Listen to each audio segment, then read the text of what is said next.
નમસ્કાર, હું છું અંજલિ રાવલ અને તમે જોઈ રહ્યા છો કેટીવી ન્યૂઝ ગુજરાતી. નવરાત્રીનો આજનો બીજો દિવસ છે અને આજે પૂજાય છે માં બ્રહ્મચારિણી. ભક્તિ અને અખંડ ધૈર્યનું પ્રતીક એવા આ સ્વરૂપની પૂજાથી જીવનમાં શાંતિ, સાદગી અને દિવ્ય જ્ઞાન પ્રાપ્ત થાય છે. આજે આ પવિત્ર અવસરે આપણી સાથે જોડાયા છે શાસ્ત્રીજી ભદ્રેશભાઈ દવે, જેઓ આપણને માં બ્રહ્મચારિણીના મહિમા, કથા, નૈવેદ્ય અને આજના દિવસના વિશેષ ઉપાયો વિશે માર્ગદર્શન આપશે. શાસ્ત્રીજી, આપનું સ્વાગત છે. જય માતાજી. શાસ્ત્રીજી, નવરાત્રીના બીજા દિવસે પૂજાતા માં બ્રહ્મચારિણીના મહિમા વિશે જણાવશો? સર્વપ્રથમ તો જે શારદીય નવરાત્રીનું મહત્વ અને એમાંય નવરાત્રી પર્વમાં આપણે બીજો દિવસ માં ભગવતી રાજરાજેશ્વરી નવરાત્રીના બીજા દિવસે માતા બ્રહ્મચારીની પૂજા કરવામાં આવે. આપણને ખ્યાલ હોય કે બીજો દિવસ બ્રહ્મચારીણીનો. માતા બ્રહ્મચારીણી માતા દુર્ગાનું સ્વરૂપ છે. માં ભગવતીની એક હાથમાં કમંડળ અને બીજા હાથમાં જપમાળા શોભે છે. એટલે કે માનવામાં આવે કે દુર્ગા માતા કુમારિકા હતા અને તેઓ બ્રહ્મચારી સ્વરૂપમાં પૂજાતા હતા. શાસ્ત્રમાં લખેલું છે મંત્રોચ્ચાર કરવા પડે, માતાજીની આરાધના કરવી પડે. યા દેવી સર્વભૂતેષુ માતૃરૂપેણ સંસ્થિતા નમસ્તસ્ય નમસ્તસ્ય નમસ્તસ્ય નમો નમઃ. માતાજીને પ્રાર્થના કરવી જોઈએ કે હે માતાજી બ્રહ્મચારીણી સ્વરૂપમાં બિરાજમાન થાય, દરેકનું કલ્યાણ કરવા માટે તપસ્વીને. એમની પૌરાણિક કથામાં એવું લખેલું છે કે જ્યારે બ્રહ્મચારિણી હિમાલય અને મૈનાની પુત્રી તેમને દેવર્ષિ નારદના કહેવાથી ભગવાન શંકરની કઠોર તપસ્યા કરી છે. ભગવાન શિવજીની આરાધના કરી છે. બ્રહ્માજીએ તેમને વરદાન આપ્યું છે કે મન વાંછિત ફળની પ્રાપ્તિ કરાવડાવે. આ દેવી ભગવાન ભોલેનાથની વામીની અર્થાત પત્ની બને છે. જે વ્યક્તિ અધ્યાત્મક અને આધ્યાત્મિકમાં આનંદ મારે છે અને આ દેવીની પૂજા સરળતાથી બધું પ્રાપ્ત થાય છે. દરેક દેવીની પૂજા અને આરાધનાનું મહત્વ રહેલું છે. આ બ્રહ્મચારિણી દેવીની પૂજા ખૂબ મહત્વની છે. બ્રહ્મનો અર્થ એ થાય કે તપસ્યા અને ચારિણીનો અર્થ એ થાય કે આચરણ કરનારી દેવી. માતાના હાથમાં અક્ષત, માળા અને કમંડલ શોભે છે. જ્યારે જ્યારે માળાની વાત કરવામાં આવે, અક્ષત કમંડળની વાત કરવામાં આવે, ત્યારે આપણે એક પ્રતીક થઈ જાય કે આ માળાથી જ્ઞાનની પ્રાપ્તિ થશે. જે જ્ઞાન એ અગત્યનું કાર્ય કરે છે. આપણે જે શરૂઆત કરી ત્યારે તમે પણ જણાવ્યું કે જ્ઞાન સાથે સાથે સદાચાર અને સાથે એકાગ્રતા. કોઈ પણ કાર્ય કરવું હોય ત્યારે એકાગ્રતા વધારે અગત્યની છે. માતાજીની કૃપા મેળવવા માટે આ શક્તિનો સંયમ રાખવાની પ્રક્રિયા છે. શક્તિનું આપણે આ કામ કરવાનું હોય, માતાજીની આરાધના કરવાની, શક્તિની આરાધના કરવાની હોય ત્યારે કર્તવ્યનિષ્ઠ થઈને કામ કરવું પડે. વ્યક્તિ ક્યાંય પણ ભ્રમણ ના કરે અને કેવલ ને કેવલ બ્રહ્મચારી માતાનું સ્મરણ કરે. માતા બ્રહ્મચારીની ભક્તિથી લાંબી આયુનું વરદાન એટલે આયુષ્યની પ્રાપ્તિ થાય છે. આરોગ્યતા, નિરોગી તપસ્યા, જ્યાં તપસ્યા આપણે કરતા હોય, માતાજીનું નામ સ્મરણ કરતા હોય અને પ્રસન્નતાની પ્રાપ્તિ થતી હોય છે. માના અનેક રીતે પ્રસન્ન કરી શકાય છે. માનો ભાવ પ્રગટ કરવો જોઈએ. એક દિવસ આપણે ગયો હોય, માતાજીની આરાધના કરી હોય, બીજા દિવસે બ્રહ્મચારિણી માતાની આરાધના કરતા હોય, એ માતાજી આરોગ્ય પ્રદાન કરવાવાળી દેવી છે. બ્રહ્મચારિણી માતા આપણને સંદેશો પૂરો પાડે છે કે જીવનમાં તપસ્યા કરવી બહુ અગત્યની છે. તપસ્યા એટલે કે તપ કરવું. માણસ જ્યારે એકાગ્રચિત્ત લઈ અને તપ કરે છે, માની આરાધના કરે છે, મનુષ્ય એ જીવ માત્રનું કલ્યાણ થાય છે અને સફળતા મેળવી શકે છે. મહેનત વિના તમારે સફળતા મળતી નથી. એટલે મહેનત કરવા માટે પણ અગત્યનું બ્રહ્મચારિણી માતાની પૂજા કરી. બ્રહ્મ શક્તિ, જે સમજવા જેવી વાત એ છે કે તપ કરવાની શક્તિનું હેતુ, જ્યાં હેત છે શક્તિનું હેતુ છે. આ દિવસ શક્તિનું સ્મરણ કરવાનું છે. આપણે સ્મરણ કરતા કરતા જઈએ કે જ્યારે આપણે કાર્ય કરતા હોય, ચંડી પાઠમાં સ્મરણ કરવાનું હોય, દેવીની આરાધના કરવાની હોય. યા દેવી સર્વભૂતેષુ બ્રહ્મચારિણી રૂપેણ સંસ્થિતા નમસ્તસ્ય નમસ્તસ્ય નમસ્તસ્ય નમો નમઃ. એ મંત્રનો જપ કરો. યોગ શાસ્ત્રમાં લખેલું, યોગ શાસ્ત્રમાં સ્વધા એવું લખે, સ્વાધિષ્ઠાન ચક્રમાં માતાજીનો વાસ થયેલો છે. માતાજીનો વાસ દરેક ક્ષેત્રમાં થાય, તે દરેક ખૂણે ખૂણે માતાજીનો વાસ થાય, પણ આપણા શરીરમાં પણ વાસ થાય. માતાજી આરાધના કરવી હોય અને પૌરાણિક કથામાં ખૂબ મહત્વ લખ્યું છે કે માતાજીની આરાધના કરવી અને એ ફળ સ્વરૂપ મન વાંછિત ફળની પ્રાપ્તિ કરાવડાવે.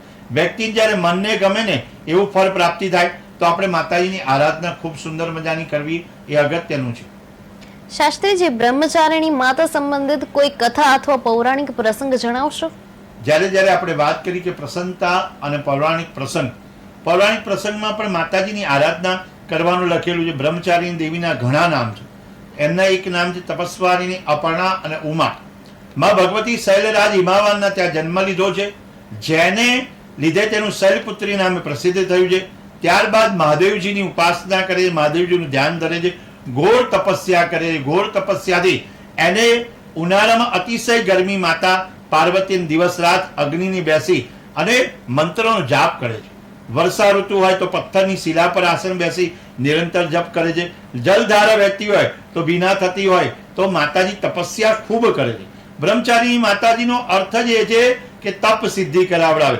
જ્યારે પુત્રી મેનાની પુત્રી અને દેવર્ષિ નારદશ્રીના કહેવાથી આજે તપ યજ્ઞ કરે, જપ યજ્ઞ કરે છે. એનાથી ભક્તિભાવથી માતાજી પ્રસન્ન કરાવડાવે છે, જે શિવજી પ્રસન્ન થાય છે.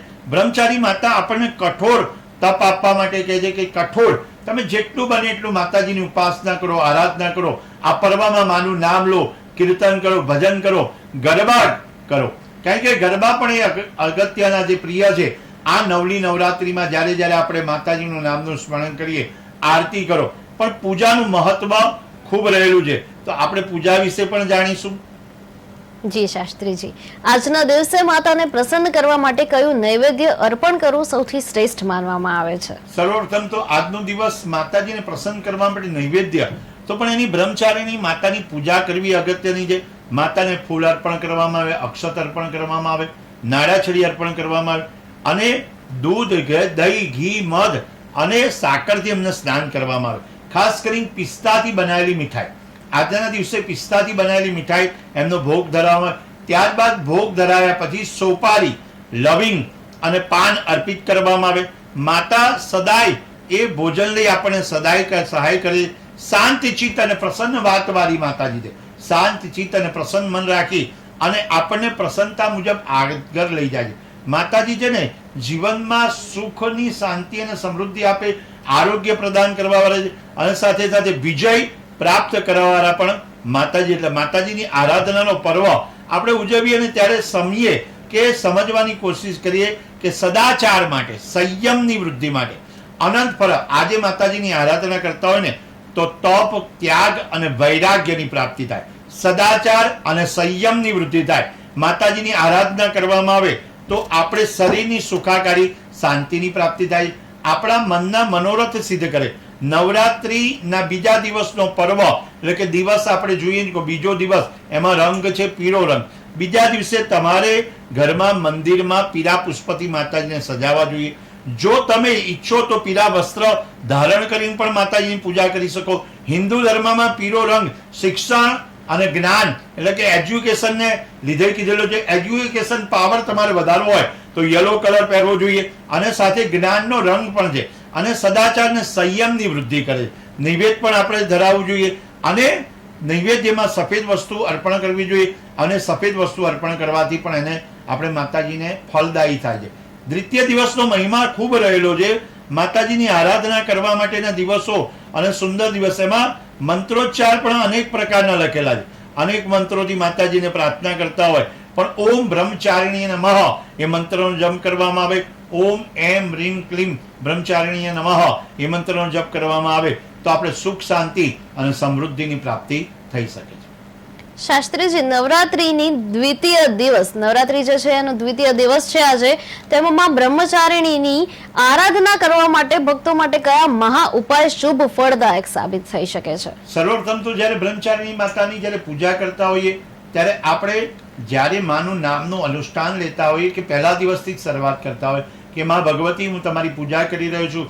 એક એક સ્વરૂપ બદલાતા જાય અને એટલું બધું માધ્યમ છે, એના માધ્યમથી આપણે માની પૂજા કરીએ છીએ. તો સર્વપ્રથમ તો ધૂપ, દીપ અને નૈવેદ્ય અર્પણ કરવા પડે.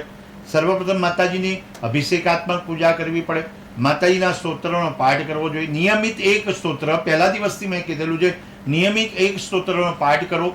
જ્યારે જ્યારે વિવાદ, વિષાદ, પ્રમાદ, પ્રવાસ એવું લખ્યું, વિવાદે, વિષાદે, પ્રમાદે, પ્રવાસે, જલે ચાનલે, પર્વતે, શત્રુ મધ્યે, અરણ્યે શરણ્યે, સદા મામ પ્રપાહી, ગતિસ્વમ મતિસ્વમ ત્વમેકા ભવાની. માં ભગવતીની આરાધના કરવી જોઈએ.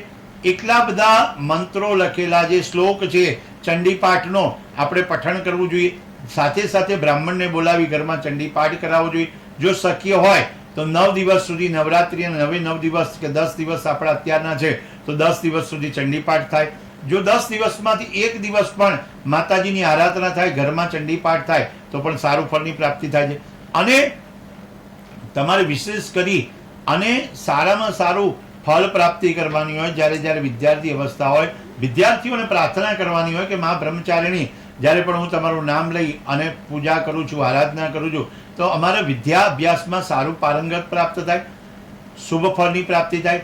આરાધના માટે આપણે મંત્રો કીધેલા ઓમ બ્રહ્મચારિણી નમઃ એ મંત્રનો જપ કરી શકાય.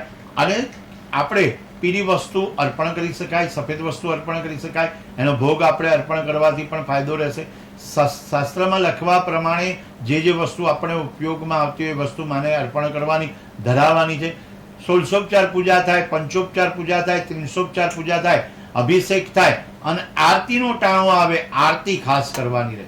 સવાર અને સાંજ તમારા શેરીમાં હોય, મોહલ્લામાં હોય, ફળિયામાં હોય, પોળમાં હોય કે સોસાયટીમાં માતાજીનું જ્યારે સ્થાપના કરવામાં આવતી હોય તો નિયમિત આરાધના કરો. ત્યાં પછી તમારા ઘરમાં એક નક્કી કરેલા સ્તરમાં આખું પરિવાર બેસી અને માતાજીની આરાધના કરશો. માતાજીની આરાધનાનો પર્વ છે તો બીજા દિવસે બ્રહ્મચારી માતાની કૃપા રહેશે અને તમને માતાજી શુભ ફળ અને સદ્ય ફળની પ્રાપ્તિ કરાવડાવશે.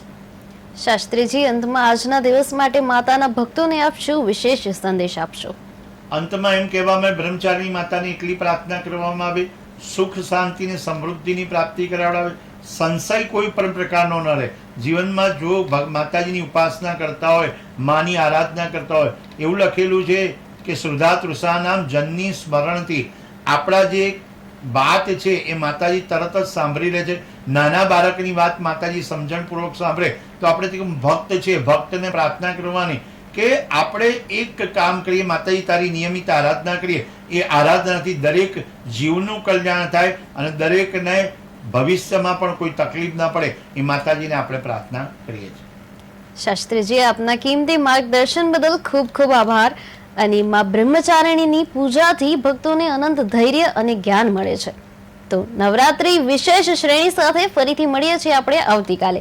જોતા રહો KTV ન્યૂઝ ગુજરાતી, કેમ કે સમસ્યા તમારી, ખબર અમારી. જય માતાજી.